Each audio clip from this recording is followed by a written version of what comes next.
to another episode of What's Going On in the World. I'm your host, Tommy J. Houseman. Today is Tuesday, November 26th, 2 days away from our holiday weekend.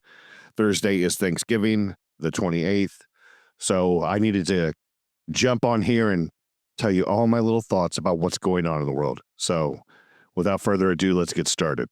Retired U.S. Army General Jack Keane recently warned that the West faces its gravest challenges since World War II. A formidable alliance of China, Russia, Iran, and North Korea is reshaping global power dynamics, posing a significant threat to Western interests. General Keane has called for bolstering military preparedness and addressing vulnerabilities in defense infrastructure. These alliances could signal a dramatic shift in the global order, one that requires proactive strategies to maintain stability. With tensions escalating, the stakes for international cooperation, they've never been higher. And now turning to a story of resilience and longevity, John Tenniswood, the world's oldest man, has passed away at the age of 112 in England. Born in 1912, Tenniswood witnessed 2 world wars, a Great Depression, and 2 global pandemics. He credited his longevity to staying informed and managing his life with care. Tenniswood's life serves as a poignant reminder of the strength and perspective gained through enduring history's most challenging chapters. So let's give a minute to talk about gold and global crime.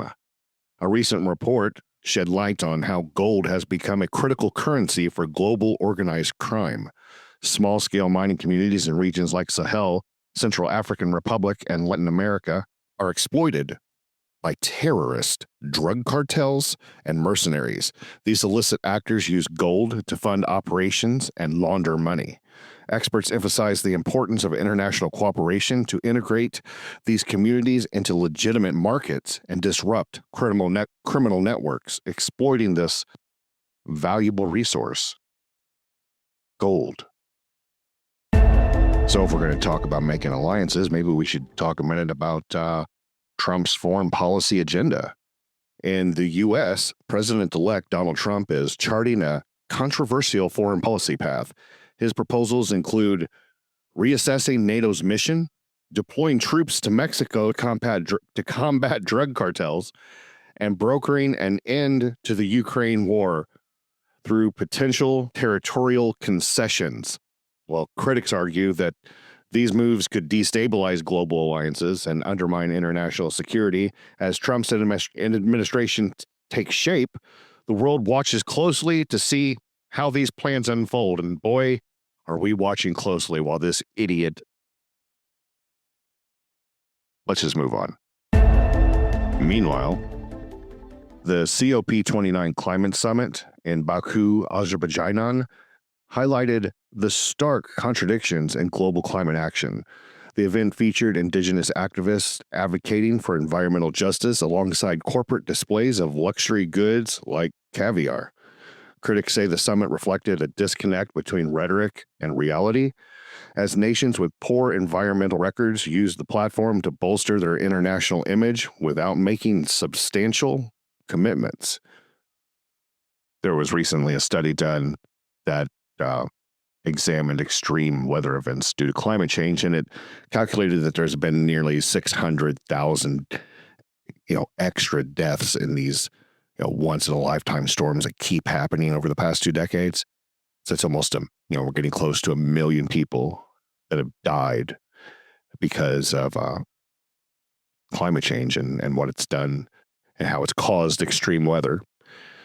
And I'm here to tell you, not to go in depth right this moment, but we're not doing anything about it.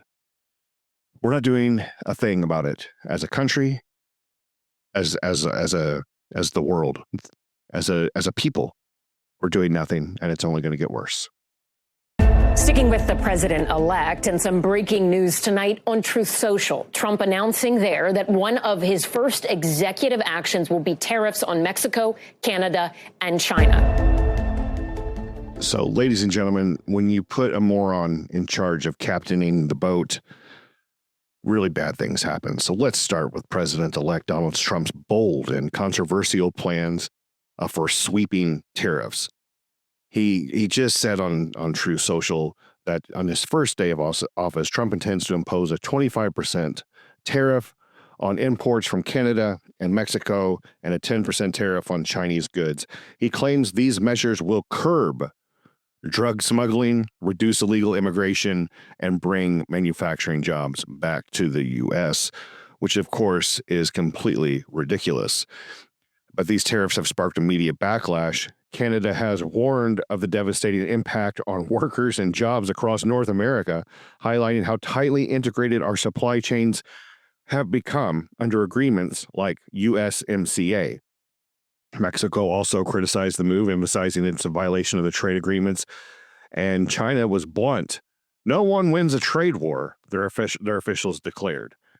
Economists warn that these tariffs could lead to higher prices for the American consumers. That's you and me. That means higher prices if he puts tariffs on people because he's a moron. That would disrupt global supply chains and worsen inflation. It would make things worse. Andrew Law, founder of the Mexico Brief, suggests this may be more about political maneuvering than sound economic policy, as Trump seeks to challenge China's influence and pressure Mexico and Canada into concessions, which I really don't have any concept of what he hopes to gain by doing this. But as these tariffs loom, the stakes are high, not just for the U.S. economy, but for global trade stability. Whether this strategy revives American manufacturing or backfires spectacularly, only time will tell. Well, it doesn't really take time to tell. It doesn't take anything to tell. We've done this type of thing before, just like with mass deportation. We've tried to do that before. We do not learn from history because only 30% of our population in the United States has a college education, and 54% of our population reads at a 6th grade level. And that's why we elected a moron to lead our country. I gotta use some Tic Tacs just in case they start kissing her. You know, I'm automatically attracted to beautiful. I just start kissing them. It's like a magnet. You just kiss. I don't even wait. And when you're a star, they let you do it. You can do anything. Whatever you want. Grab them by the pussy. When we're naked or half naked in a very physically vulnerable position, and then to have the pressure of the people that work for him telling us to go fawn all over him, go walk up to him, talk to him, get his attention. Who do you complain to? He owns the pageant. So there's no one to complain to. Everyone there works for him. I'll go backstage before a show. Yes. And everyone's getting dressed and ready and everything else. And, no men are anywhere. And I'm allowed to go in because I'm the owner of the pageant, and therefore I'm inspecting it. They're like everything doctors. is good. Now to bring all this together for the day, I want to talk about something that's really, really sobering, and how I think that it could collectively get worse with our incoming administration in the United States. This sobering report from the United Nations reminds us of the global epidemic of gender-based violence that is still prevalent and ingrained in our society. Every 10 minutes, a woman or a girl is killed by a male family member or an intimate partner.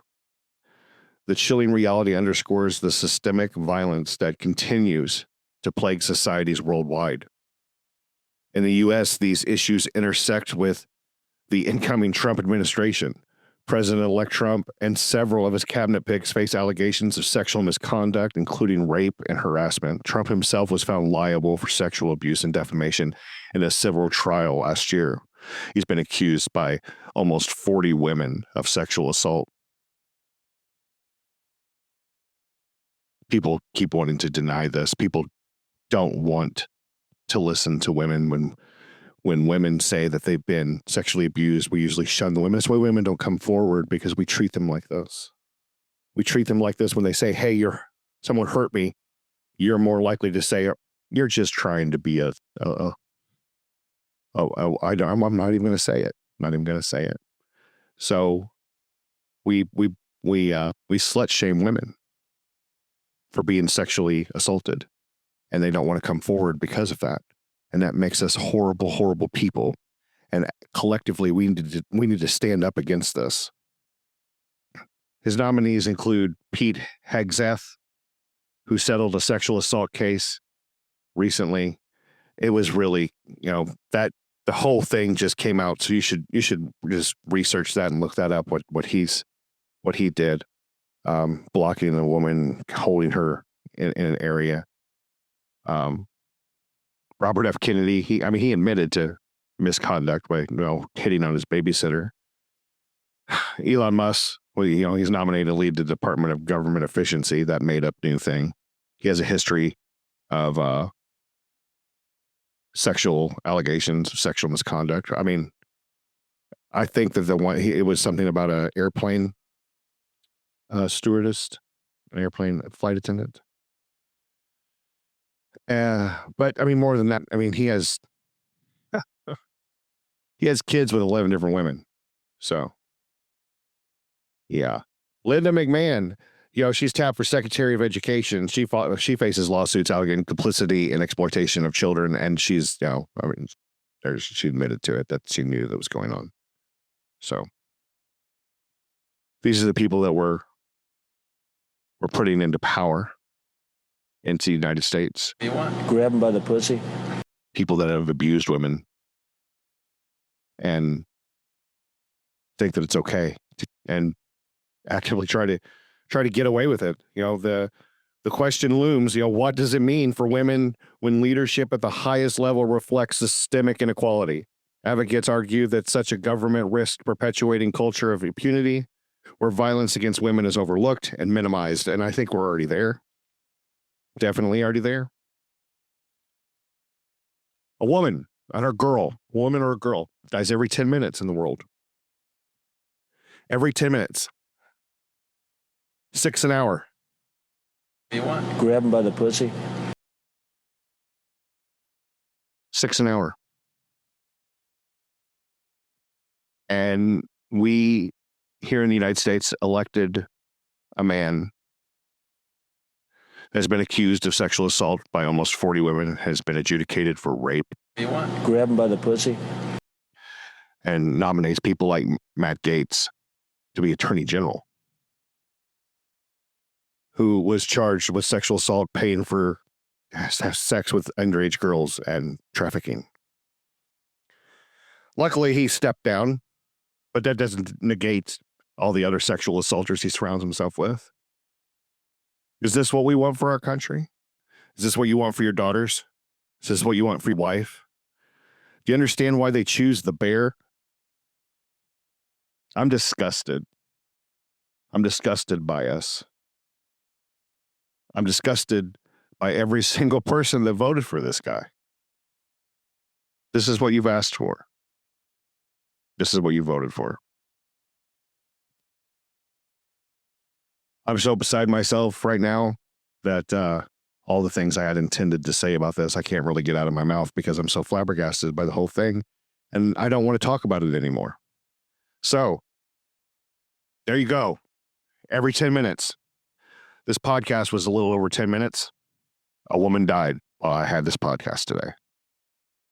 Congratulations. Do better. And do it now. Thank you for joining me for another episode of What's Going On in the World. My name is Tommy Hausman. Bye-bye.